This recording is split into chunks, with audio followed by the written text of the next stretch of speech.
Hi, everyone. Welcome back to the Meme Team podcast, where we dissect the marketing strategies behind viral cultural moments. So this week, I'm welcoming Cynthia McGillis, the head of marketing at Laribel. Welcome, Cynthia. Hi, Sonia. Thanks for having me. Of course. Super excited about our conversation today. So, we're going to quickly jump into Sinners winning 4 Oscars this week and Marty Supreme and Timothy Chalamet winning none.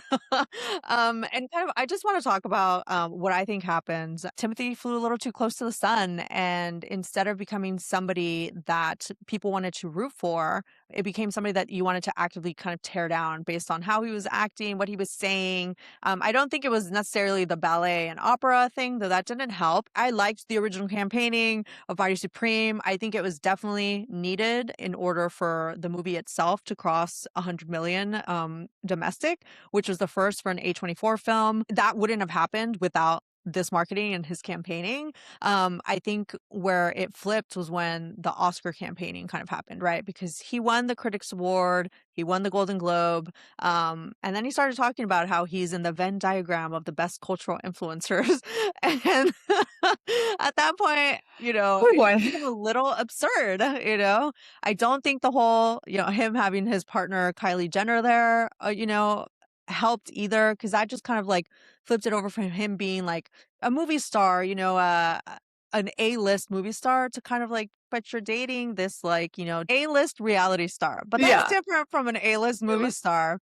And so a lot of the, promotion that he had at these award shows was about them and their relationship as opposed to him and Marty Supreme. So I know you Yeah. saw some of this. I would I love to hear your thoughts, Cynthia. yeah. So I feel like Marty, he like peaked, haha, at like doing the thing on the globe. What's it called? The circle. What's the thing in This Vegas? year. The sphere. I felt like Mhm. that was like the moment where like, oh my gosh, so cool. And then the problem is like you said, he made himself kind of like main character, but you want people to say pleasant things about you and be humble. I think that's a Yep. good lesson for all of us, Mhm. TBH, and instead of us being like, we're so hot. And then I just think about the Zendaya Tom Holland relationship Mhm. versus the Timothy Chalamet, like Kylie Jenner. And like we would all die for Zendaya and Tom Holland. Like we're just like Yeah. those precious angels are so perfect. And like the wholesomeness. And I just feel like he, like you said, he kind of lost the plot. And we're all like, why do you think you're so great? You're not that great. And then all of a sudden we're all like not rooting for him. So Mhm. like you said, we flew too close to the sun. Um, and he just became unsympathetic. Yeah, yeah, yeah, yeah. Yeah, it became a little too much, and I think we started, to see that, change, and then when, Michael B. Jordan won the SAG Awards, you saw like the flip, I think entirely, where it's like he went up there, he made the speech about the cast and crew, told the story about how his mom would drive him to, auditions in New York City when they didn't have very much money, and just kind of like made it about the people. So he showed Hmm. his humility and like how long he had been in the industry. And it kind of, made it seem as like, oh, he deserves this for, He paid his dues. he paid his dues, right? He was in Creed, he was in, Black Panther. And those times, like thinking back, like maybe he should have gotten, nominated for those movies because those movies were really good and they're in like popular, in the zeitgeist, right? Um, and then that's, kind of what happened at like the Oscars too, right? Where it was both him and Ryan Coogler kind of being the people that you want to root for. And I think that that's something that is what we need right now, particularly in our culture. Just that you want to have those people that you root for, and then people that make you feel as if they deserve it just because they're great. Like sure, Timothy's a good actor, great actor, in fact, but that doesn't mean that you deserve it because Yeah, you he think kind you of deserve it, it's kind of he act like he's like, "Well, it was just a foregone conclusion." And Mhm. it's like, well, hold on one second. Yeah, It was not a foregone conclusion, and, like, you did do a good job, but, like, you wouldn't be here without the fans, and I think right. a person who hits this constantly, and God, she gets torn up 24/7, is Taylor Swift. I mean, how Mhm. much does she talk about the fans, what they do, how she wouldn't be here, how she's always having those special moments behind scenes and doing, like, special Taylor things, and I mean, I think, like, people can criticize her music, Mhm. but it's her fan base, and that's why she's still here after 13, 15, I don't know how many years. And like he would do well to take a leaf from that. Like she clearly understands what pays her bills and why she's here. And I think, like you said, the humility was completely lost. Yeah. Agree. So I think, he's been a bit humbled. We'll see, what happens. Today they launched the trailer for June 3, which I'm super excited about. It's, bound to be a good movie based on how Dune 1 and Dune 2 were. So maybe he'll, do a re-up for, the Oscars next year, though we'll see. Sci-fi tends to not get as many nominations. And next year you have the whole Odyssey crew, right? So, we'll see. Though I did hear some people say, speaking of Tom Holland, like, what if Tom Holland ends up getting, the nomination and then the win before Timothy Chalamet? We'll see. Yeah. Awesome. Okay. And then I wanted to talk about Disney has had a, big couple weeks. But this week I wanted to talk about specifically the Midnight Magic ad, which was pretty much talking about their Disney cruise, which I just want to say, I'm not one for cruises, but this is about the closest I've ever gotten to actually wanting to go because it is such a good ad. First of all, it's a tearjerker. It reminds me of this commercial that I remember watching when I was little, and it's like this little girl who like they go to Disneyland and she's so excited. I think they're staying at the hotel and she's walking around, she sees Mickey and she goes, "I've been waiting my whole life to meet you." Oh, I remember that. Did she have curly hair? Right. I think she, yeah, I do remember. Oh, that was such a That was cute like ad. a seminal commercial for me. And this ad comes out this week and it starts with the piano playing the up music. And I'm like, oh hell no, I'm already lost. I already know I'm gonna cry. And it's this, beautiful like story of like the dad going out for like midnight walks, starting with the newborn and then, as the kid is getting older. And what really struck me is that it wasn't really a nostalgia play per se because obviously this is all kind of happening in the future, though it is showing an older man kind of reminiscing about that, but it's also speaking to the future of like, Disney being there for your family long term, like you create these memories and they keep going, right? Because then it ends with like his son who is now grown up and has his own baby showing up to the door to go on a walk with now his, his father. So it's the three generations having this, experience on the Disney cruise, right? And I was like, how many companies can like do this, right? Where it's like you talk about the past, the present, the future of like the company and they're involved in all of it, right?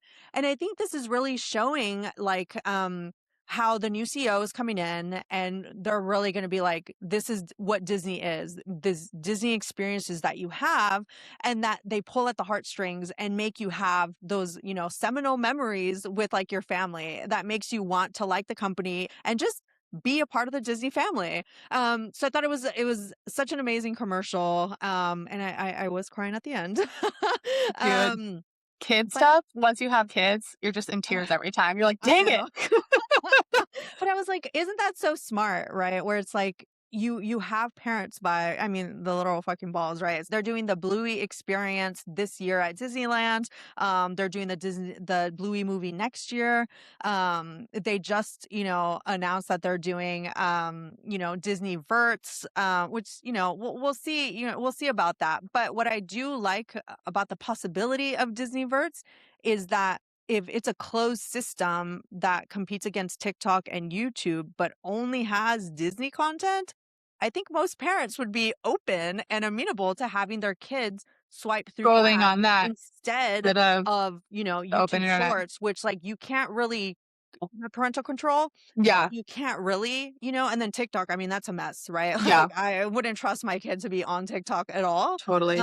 But if, the verts are purely Disney content, purely children's Disney content, then, that would make more sense to me. And then this is on top of, this being the year that they're doing um kind of more inroads with like sports. They're doing I think it's like the year of the Super Bowl where it's like they're launching in next year's Super Bowl. So this year they're doing like all these like advertisements before kind of pairing them up with like ESPN basically, right, which is part of the Disney overarching family, right? And Hmm. then the F1 partnership that just came to be this year. I think it's now two races in and you see the little Mickey on like the side of like the the track. I feel like they're doing more advertising than they have in a really long time. I think some things are going to be a little bit better than others. Mhm. I'm still, a little up in the air about like the content side of things, but Yeah. at least the experiences. Yeah, I think it's really smart for them to invest in this family moment again. Like, Mhm, how often? I mean, first of all, I don't watch that much TV because just like mhm, the internet, but like to mhm, see a baby in someone's arms, like you hear all this constantly about, okay, people don't want to have kids or having kids was cramping my mhm, style and now I can't go out. And a reminder, what is Disney for? It is for children. And there's mhm, actually been a lot of pushback where people are complaining about Disney adults and mhm, how parks have been taken away from the children aspect now because like so many adults are spending money on Disney and alcohol or whatever. And so I think them being like, whoa, what's our original user base here? It's mhm, families, wholesome experiences. mhm, So to pull that thread back into the cruise line, I think was really smart because ultimately mhm, what are we trying to do? We're trying to have a nice time as a family. There's plenty of things for adults to do in the world. mhm. There's fewer things for kids to do. So I think that that was really great. As far as the birds thing, like I saw that and I remember coming up on my feed and I was like, what? Like, I don't know why I don't know, like, I just Mhm, don't know why it did not land with me. But then as I was talking to you before we went on, like, that's a good reminder. Just because it doesn't land with me doesn't mean it won't land with a different audience because there are mhm, totally different segments and different people who have different desires and needs. And like, I was like, wow, okay, that was really outside of my scope, but like other people might like it. And that's a reminder why building teams with lots of different perspectives is important mhm, because like you can shift things and experiment and measure and be like, okay, that was cool. And now I was wrong and I learned from that. So I think it'll be really interesting. I mean, I personally, as a parent, do not want my kids scrolling on any content in general. Like I want them to pick a movie and sit down. So it's just mhm. funny that it's like the swipe thing. Yeah. But once again, I'm like, all right, a lot of people are on their phones. We're Mhm. here to, I guess we're trying to make money. So Yeah. we'll do that. But I'm like, put down the phone, go to Disneyland, have a day with your family. Yeah, yeah, yeah. So those are a couple other announcements that they made is that they're doing an expansion on how many days you pay for with like a ticket and it's reducing the price for multiple days. Which, people are saying a recession indicator and I'm like, "Yes, and I think it's also a way to try to get families to keep, going back to Disneyland where or Disney Worlds, right? Where you're right, like it did seem to be taken over by Disney adults a lot more. We've had that discourse as well about whether they should um or you should only be allowed if you have a kid with you. I think that's taking it a little too far. Yeah. But certainly, I do think that, trying to emphasize, families who were the original target audience makes a lot more sense. This is also reminding me of how we saw, Costco this week saying that they're going to help their members with like IVF and the cost of like Um, having children, right? And I wonder if we're like headed to a place where it's like you have the companies that are like, gung ho for families. We're here, I saw somebody joke about, Costco was like, yeah, they're, creating their future, like, yeah, yeah. you Don't know, trust them. They're just trying to get more customers. And it's like, well, yeah, but if we don't have more kids, we're all done for. So we got to do our exactly. part. So I thought that that was like, an interesting take. And, now that I am a parent, those are things that I noticed a lot more. It's like, oh, which companies are, paying attention to parents and children, like, making space for them, making it so that they feel like they're invited, Well, Um, we're going to touch on that with the Home Depot thing in a okay, little bit yeah. too about feeling invited. But also, I mean, I feel like I read some stat about it was like what 80% of consumer spending is held by Mhm. women or something Right. crazy. And it's like a lot of women have kids. Like, why let's not try to alienate them, like, Yeah. or at least the spaces that are supposed to be for them are for them, Mhm. and it's cool. So I'm with you. I don't want to like exactly ban adults from Disneyland. Mhm. But just remembering that like we are catering this for children and like having a great day for children is important and like children are welcome actually is like a great signal. And I feel like that's what they were trying to like land on with the cruise. Yeah, definitely. What they all say is that if you're like nickel and diming people, but then also trying to say we're family friendly, like that's going to be a really hard sell for like a lot of parents. So I think that's definitely something that, they need to keep an eye out for, especially if you're trying to really pull on the heartstrings and build like customer loyalty for generations, that's gonna be a thing that people remember. I was just gonna say, like, it's so funny, obviously we can be like, "Oh, Disney, L, you didn't have this or whatever." And it's like, neither you nor I have ever pulled off anything in this scale ever. And so it's just like, it's so hard to make anything happen and just like coordinating across all of these teams. And as much as it makes sense, like, I definitely am down to criticize and be like, this is what it should improve. It's like, we should Mhm, definitely be like, Disney, like, you have been relevant now for what, like 100 years? Like, that is impressive. Like, mhm. I pray I can do anything that has that kind of impact. So like, I think that's my also big takeaway here is just like, to be a lasting brand, you do kind of have to push up against the edges every once in a while Yeah. because otherwise you fade into irrelevance. And like, when you push up against the edges, people are going to complain.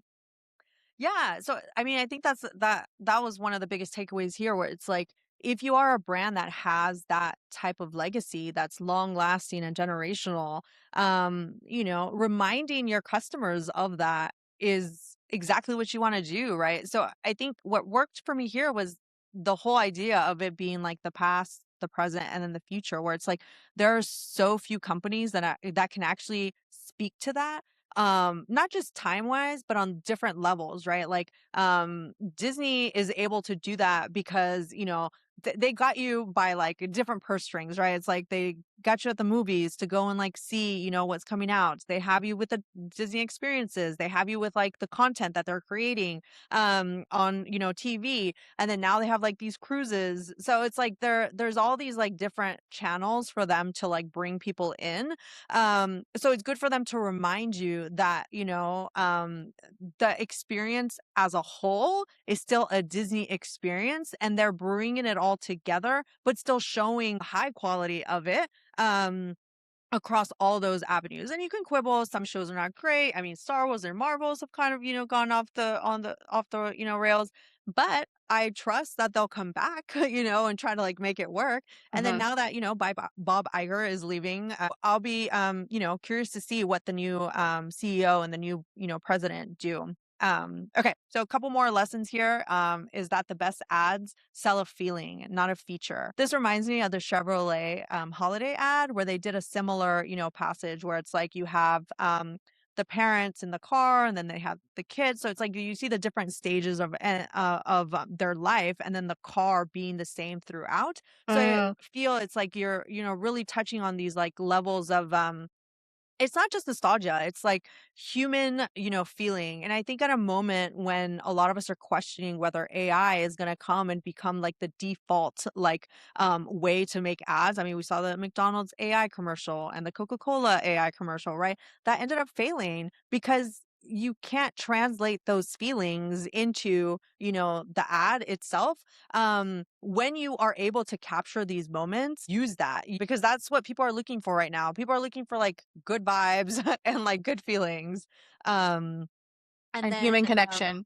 right, human That's something connection. that AI just can't take away. And I think people don't, it's even more now than ever. It's like we notice a shortcut and you're like your spidey sense goes off and you're like, oh, they're trying to like swindle me or something. And so it's like, if Mhm. you can be like, no, like the human connection matters, then like, I think that just reinvigorates people, makes them be like, oh, that's why I'm committed. It's kind of like the Burger King commercial too, like we were talking about. Like, it's like that Mhm. was all human.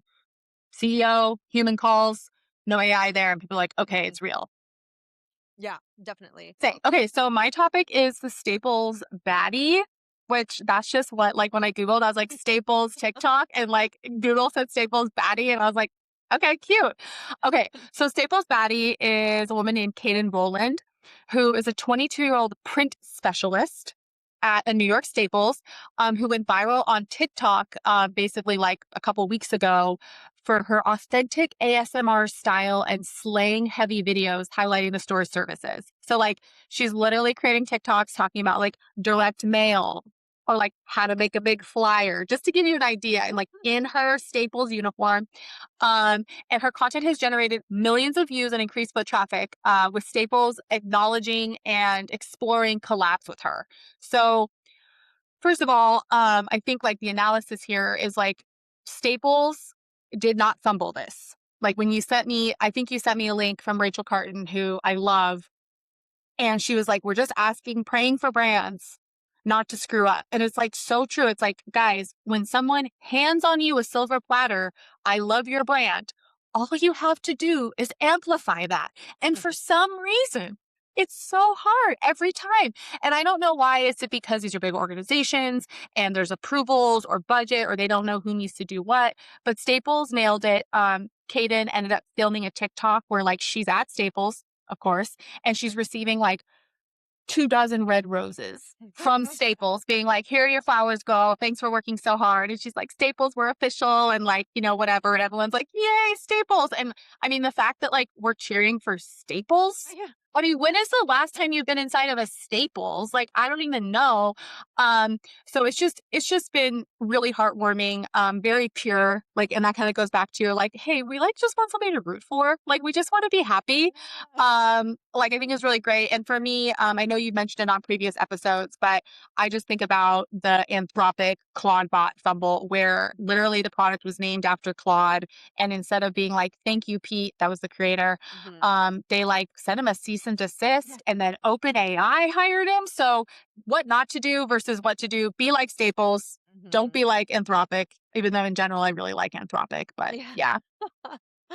Yeah, no, this reminds me of there was like a couple years ago, this happened to a Target employee. He had like a gift wrapping station and, Target also put him on their socials and stuff. The one thing I'll say is like, I do hope she is getting some compensation for this. She is. Like, people in Oh, the love it. comments were like, "Just better be an official partnership." And then she's like, "Yeah," like someone was like, "Yes, this is official partnership. She's getting paid in addition to her print specialist salary." So like they're taking care of her too. Yeah. Nice. I love that because that's always been like one of my biggest like concerns slash complaints where it's like you want to reward these people because they're being so authentic and genuine about it. And you want to, create that cycle where it's like you want to reward the people who are, doing these things for you with money and not just, the attention that Pat they're on the gonna back.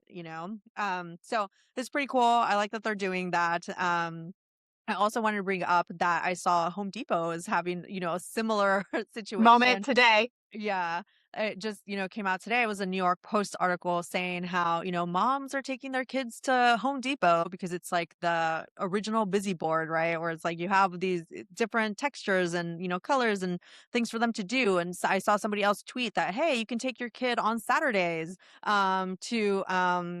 they do like a children's craft hour. Yep, yep. Um, and I think that was like really neat because it's like one of those things where it's like, yes, we're all looking for things for, kids to do that's, safe. It's funny because I would have thought that like Home Depot would be like a no go because it's like they have like dangerous, things Mhm. there, like machinery and like paint and, big buckets and, heavy stuff, right? What we haven't seen is what Home Depot is I going mean, to I was gonna do. do. Please, Home Depot, do not fuck this up.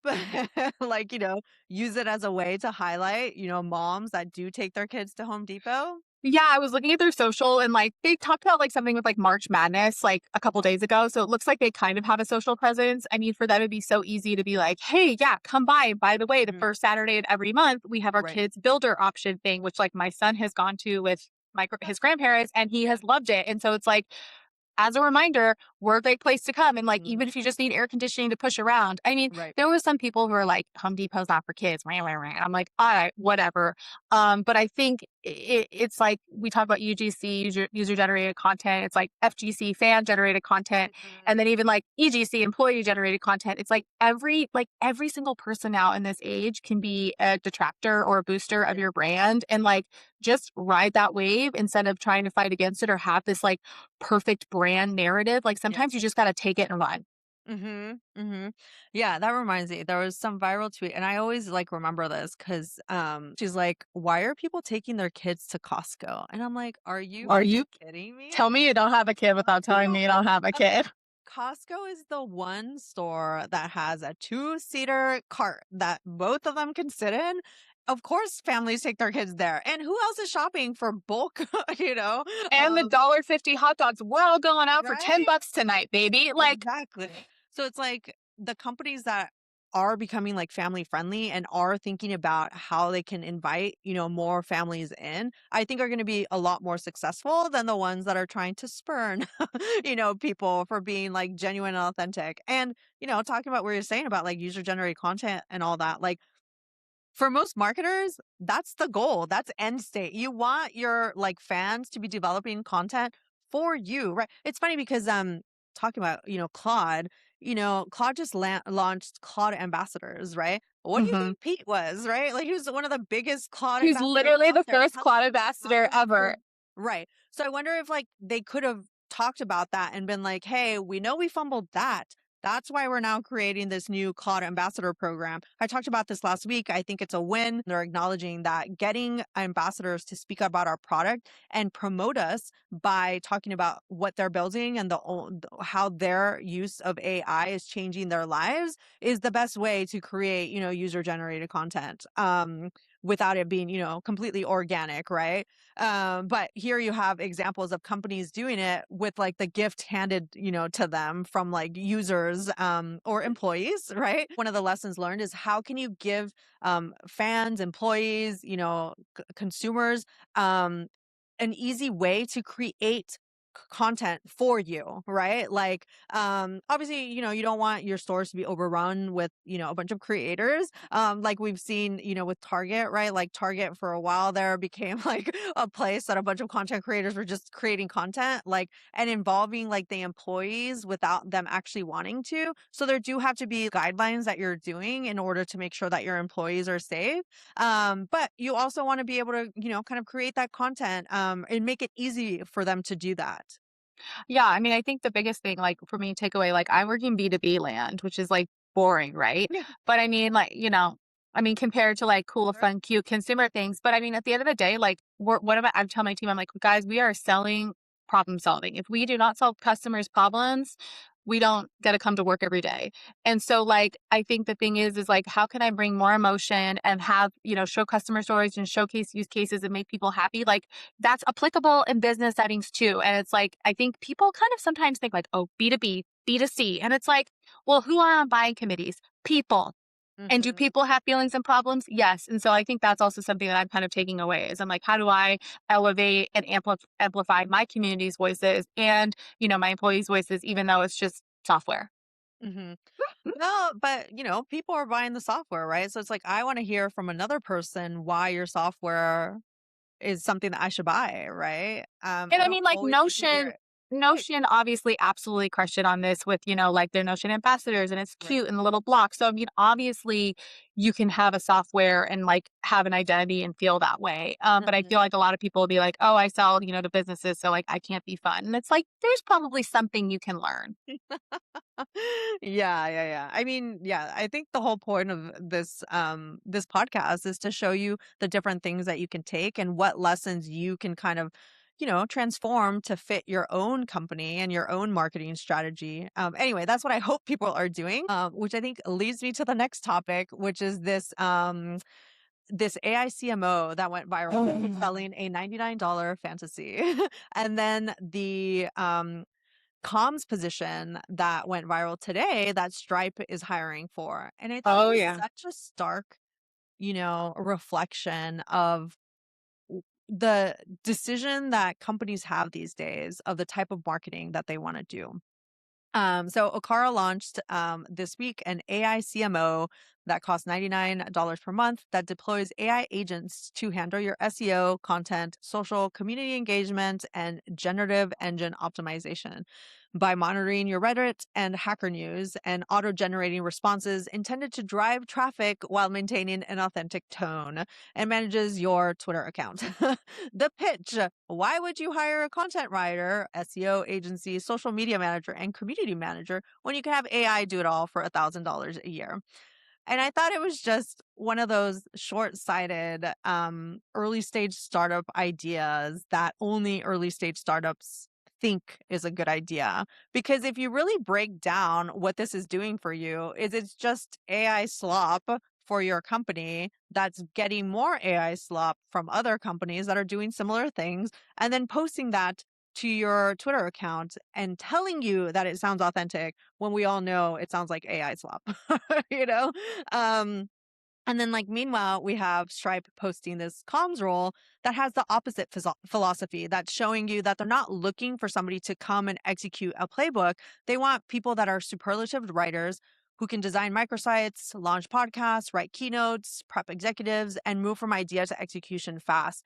And they said that they're hiring someone that's between, top comms pros and then people with no comms background at all, but have more of like founder DNA. I've talked about Stripe here before because we talked about their mini city and how I loved, the marketing, behind it and like how, they spent, these hours to not only make the mini city, but to film the whole city happening and coming to life. Like live so that people can watch the video and see it all happen in real time, right? And at the time, it was kind of showing the difference between, AI, like commercials with like the Coke commercial and like the McDonald's one, and then Stripe putting in the effort to show the craft behind what it actually means to build this like city and then put the whole marketing together. And I felt that the differentiation there is like the companies that want to be associated with craft and storytelling and building, being like actual builders, and then the companies, McDonald's, Coca-Cola, that are okay using AI. They're not using it to help them stand out. They're using it to just attract the same people that they already know are going to come anyway. I just don't think it's impressive to lead with AI. Hmm. Like, that's just what we got. Like, it's like our AI feature. It's like Yeah. nobody, this comes back to what are we trying to do? We're trying to solve problems for people and Hmm. help them realize, this is what you are today and this is how you can be with our product. AI is just a means to a freaking end. I'm kind of over people marketing features as AI. Like, it's just Yeah. that's all about you, you, you, you. I used AI to build my product.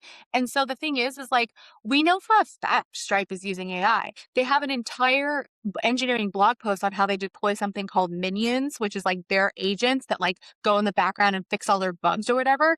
But Hmm. yeah, the way that they're talking about it is so different. And then like they're saying like we're using it to solve our problems and like this is a Hmm. cool internal tool versus this AI CMO thing. They're like, we're an AI CMO. We're just gonna like spray and pray. And everyone's like, Right. but we all knew even prior to AI that like spray and pray isn't a tactic that we should Hmm. do. So like, why are we doing it now with AI? Sparkle emoji. AI is neutral in my opinion. Like, I don't think it's Hmm. necessarily bad or good. It's just how you deploy it. And some Yeah. people are deploying it in a really poor manner and it shows and it blows up in their faces and other people are using it thoughtfully and with tact, Hmm. and it's it's really improving their user experience. Another one is Linear, the project Right. management tool. Hmm. So their whole shtick is like we're craft, we're considered, we're elegant, we're the thinking man's project management tool, right? Hmm. But I mean, obviously they use AI. You can tag Linear in Slack and it'll open a bug for you and Cursor picks it up. So it's just funny. It's like we act like AI is the antithesis to taste and thought, but like even the fake taste and thought people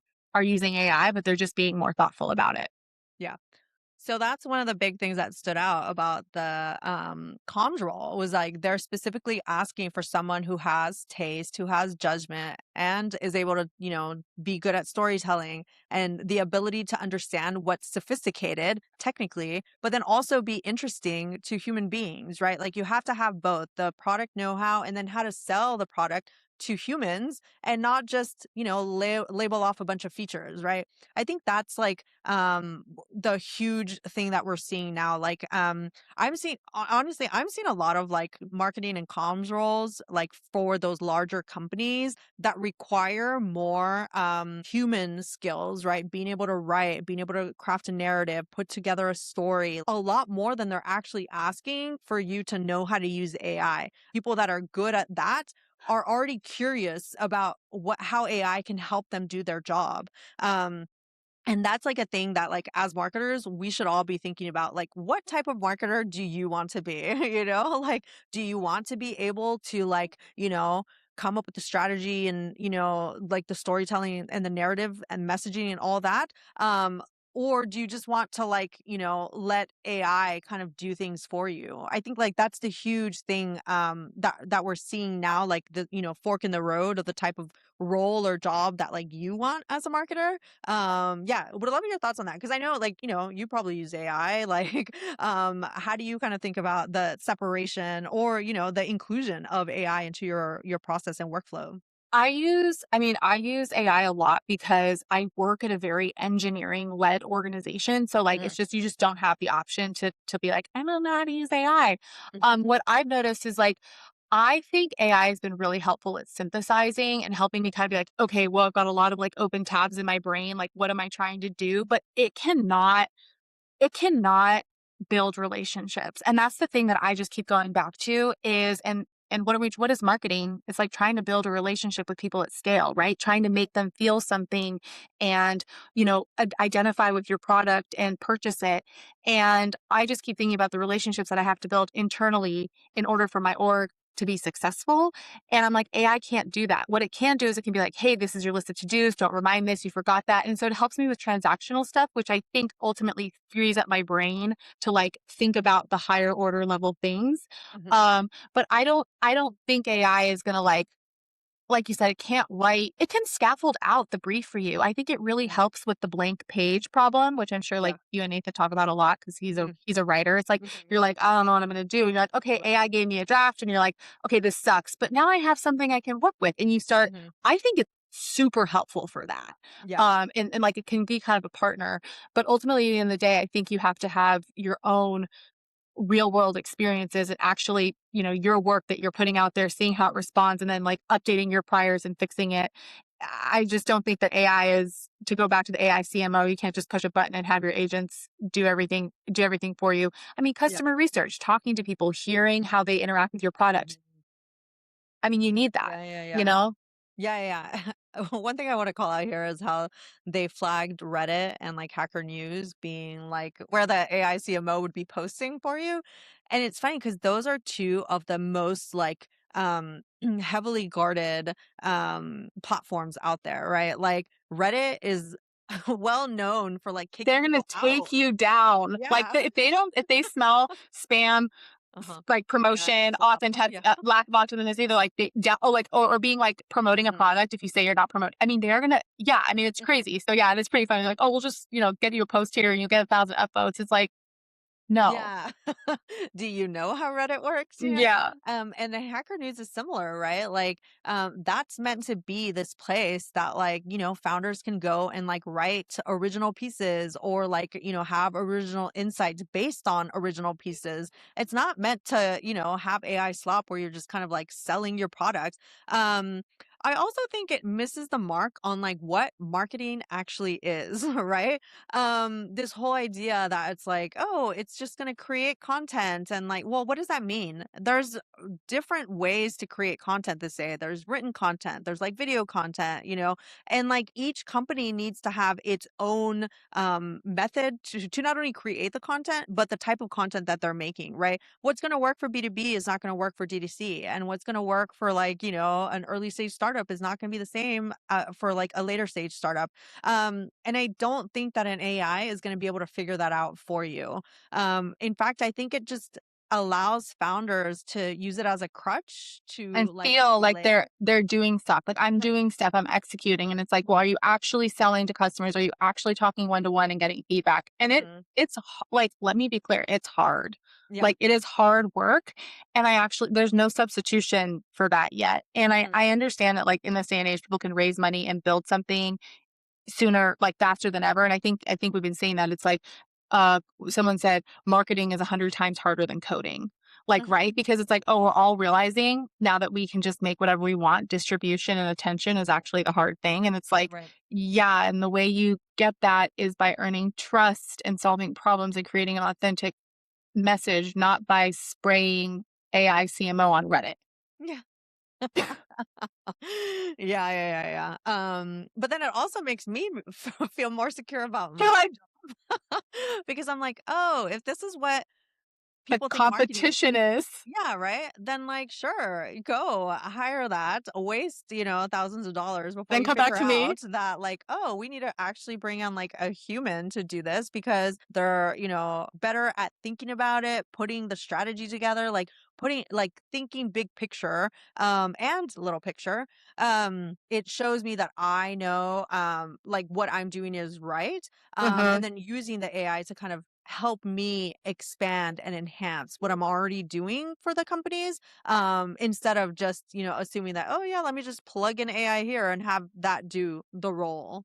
How would you answer an argument from someone who's like, okay, yeah, sure. Well, it's fine. It's all well and good that Stripe is hiring storytellers to expand the GDP of the internet because they're a bajillion dollar company and they can have, like they have the luxury of doing that and they've got their podcast or whatever.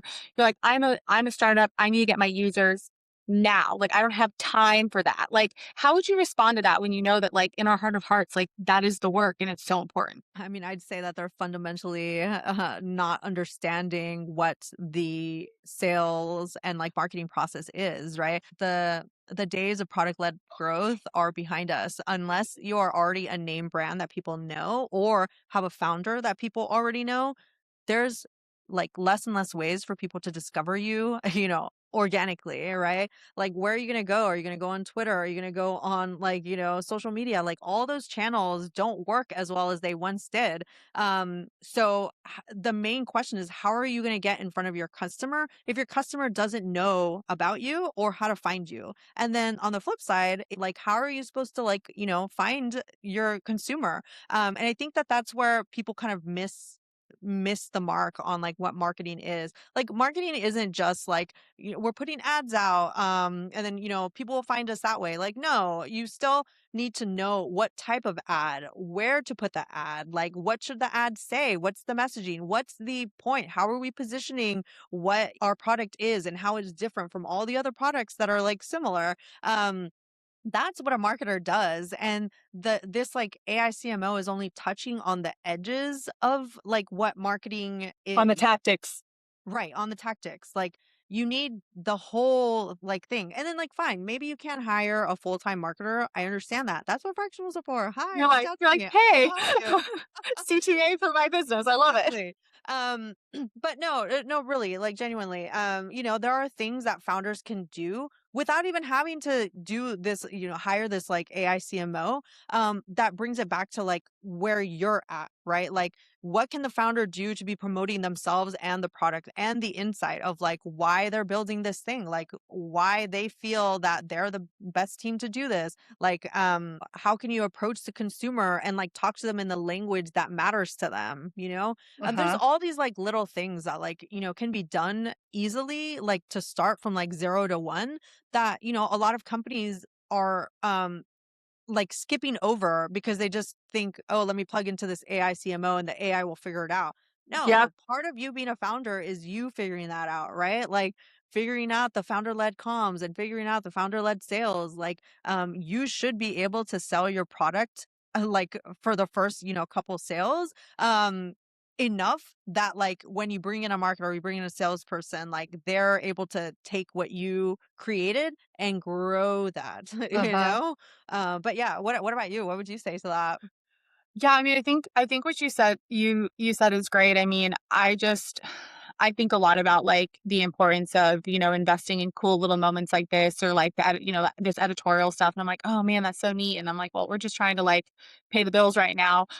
I think that it's super important for the founder to really like, and that's why, frankly, Stripe is so successful. And same with Linear. Yeah. They're very founder-led companies with Mhm. very strong founder DNA and strong founder opinions. And I Mhm. think we see when that happens, you see so much of that push through the business and it creates a clarity that ultimately is what creates this kind of brand that people are like, I mean, even the same with Vercel, like they have a very strong, recognizable brand with their black triangle, and their CEO is very vocal. Like, Mhm. I'm not saying every single brand at a certain point has to be super founder led, but I do especially think in this tech world, Mhm. it's apparent because people want to have that point of view, and it goes back to the humanization of the whole thing, which Right. once again cannot be replaced by AI.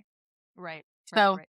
well, there's no fast, easy way to growth. Mm. Like, just think about like the spammy brands that have tried to make a splash and do they last? No, Mhm. like brand building is a long, boring, hard business. And Stripe wasn't Stripe when they started, right? Like you talk Right. about overnight success. I mean, they're what, like over 10 years old? Like they have been Mhm. out here grinding ever since. So like Mhm. it's easy to look back and be like, we all want to be like Stripe, but it's like, okay, well, you need to put in the hours to be like Stripe. Right. And there's no shortcuts. And I think that's what's really hard with age of AI is you get on the algorithm and you're like, everybody's crushing it and they're just moving so fast and I'm so behind. And it's like, that's not real. I definitely think that what you Do you just like said about shortcuts is where we're at right now. And I think that all these like AI CMOs, it's funny because this isn't the only AI CMO that's come out in the past no. like year. We actually just had a very big one fail within the past month. It was the one that was like helping you create videos and put that content out there and like distribute it, right?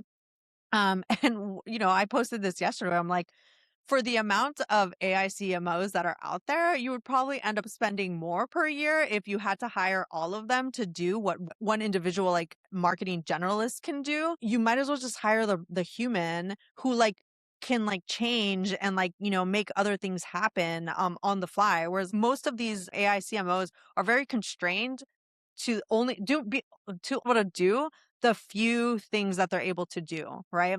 So many founders, particularly tech founders, think that marketing can just be a shortcut that like you can just like, just like not pay attention to it or like focus on it later. I've had like a lot of companies where like I come in and I'm like, if we had had this conversation like even a couple of months ago, I could have saved you from the path you took where going after like a consumer or creating this product feature that actually doesn't matter to the bigger audience that you're trying to attract. And that happens because marketing will bring it back to like who you're going after, who you're targeting, what direction you want the company to actually head to by talking to consumers and like figuring out like what that product market fit is, right? If they're good, not all marketers, right? But if they're good, they will help you do that. Totally. I think like people talk about hiring their first marketer, and I really like Emily Kramer's MKT1 newsletter Mhm, on Substack. And she's very B2B focused. I think she was at like mhm, a Sauna and maybe Carta. mhm, And she talks about how like your first marketing hire should be kind of like a PMM growth minded person. And that's a hard mhm. thing to find. But both Right. basically you're trying to find someone who can interact with your product team and be like, what are we doing here? Why does this matter? Who is this for? And then you go, okay, how do they convert? And it's like two totally different brains kind of in a way. But like Mhm, I feel like all of these AI CMOs are just like, how do we get them to convert? And it's like, whoa, whoa, whoa, whoa. There's a lot of like building in the front of that, the briefs, the competitive positioning, understanding that before you could just be like, let me get them to a landing page. And that's harder, softer, squishier work, which I mhm, think is mhm. why it's not as AI-ified Yeah. and frankly why the spamming on Reddit falls flat. Right, definitely agree. Okay, so a couple lessons here. AI should enhance individuals and not try to take over the supposed job. I also think it requires companies to actually think about what they think marketing is and like educate themselves on what marketing has a possibility to be within your own company. It's not enough to just say that like, oh yes, we're gonna be on these like channels. Well, walk it back. Why do you think those channels are going to work? Why are you going after this target consumer? What is your positioning? How is your messaging going to like work for these target users? Uh-huh. Um, on the flip side, the fact that it's not only Stripe, right? This is, the fifth among many of like, this new storytelling marketing leadership Mm-hmm. position that we've seen. I think it was the Wall Street Journal that just wrote about how storytellers are the new like CMOs and they're like highly paid. I mean, give me 500,000 to do this, Yeah, you're like, I'd love to tell a story. right? But that's the job that you can't automate. The humanness, the taste, the like judgment, the questioning, the positioning, coming up with narratives and all that. If companies that you want to emulate are hiring for these positions, maybe you should think about how you can hire for those positions as well and not just think that you can take these shortcuts to get to where they are without putting in the work. Not just as a founder, but like the rest of like that team that has led them to this place. And empowering your employees to think like that too. I Mhm, think sometimes as a leader, you're just like, oh, why isn't nobody thinking like this? And it's like, well, have you told them? Have you shared your insights? Are you, telling them about how, like, where you see the state of the world? Like, mhm. your team has great ideas. It's just they need to be unleashed and they need to be aligned. It's like, are you doing that? The answer is no. No, absolutely not. I'm a huge belief that culture starts from the top.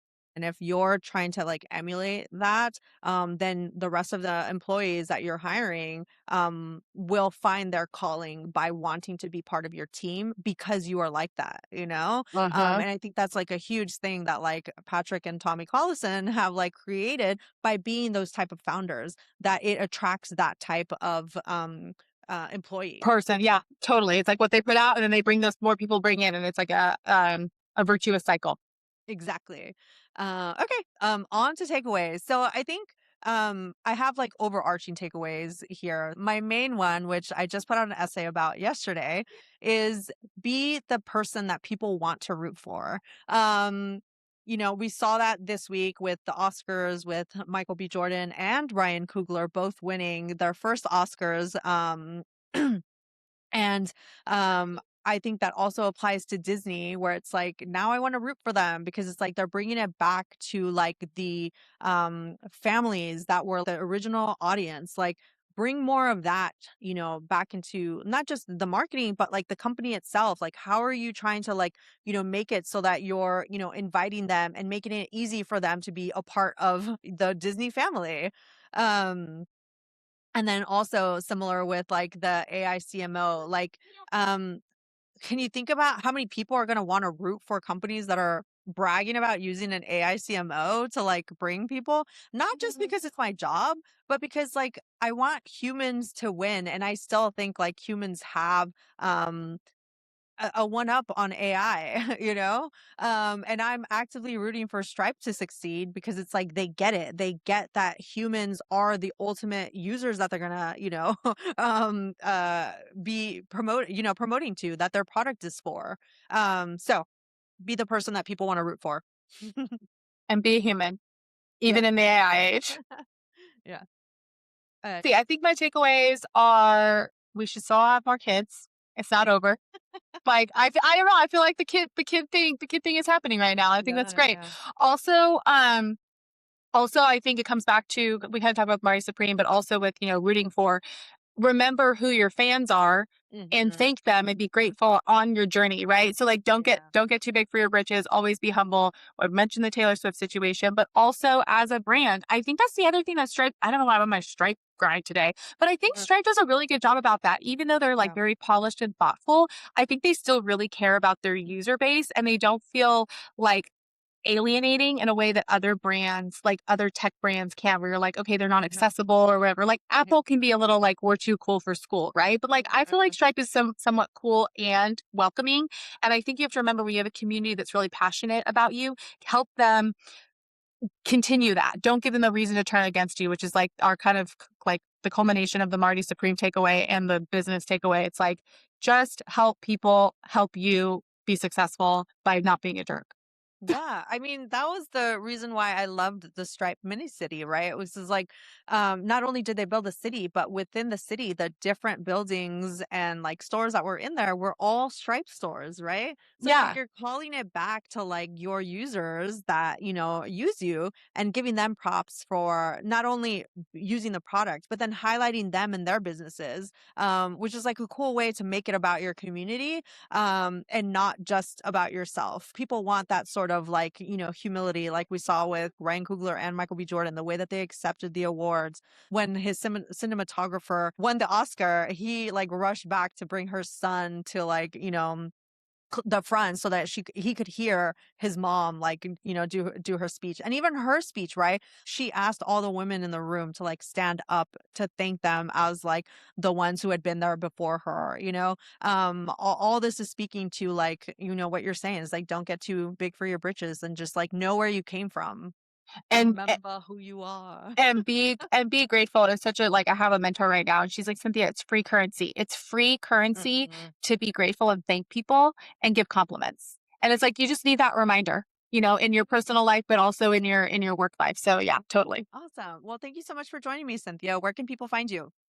Thank you for having me. Okay, you can find me on X, the Everything app at Cynthia McGillis. And then also I got a website. I'm Cynthia Bell McGillis there, because I love my maiden name. So thanks for having me, Sonia.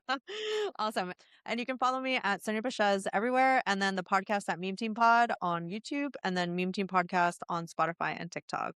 Thank you. Bye. Bye.